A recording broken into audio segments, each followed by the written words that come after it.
another update sa post naman ni Chinita Princess sa kanyang IG post. I honestly lost track of how many rain scenes and we had while filming this movie. But one thing I always remember is how all showered us with so much and support everyone and more than we could have ever imagined.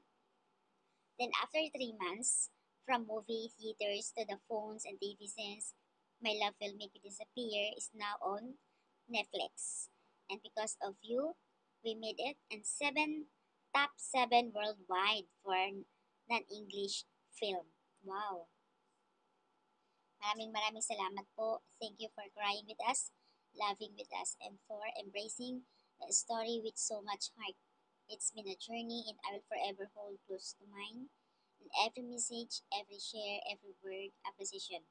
It means more than you and more than a lot.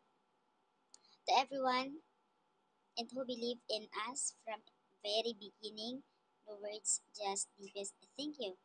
And you made this happen. Maraming salamat, Sir Magic and Star Cinema. At syempre naman, may paglalike pa at nirepost din ni Pau.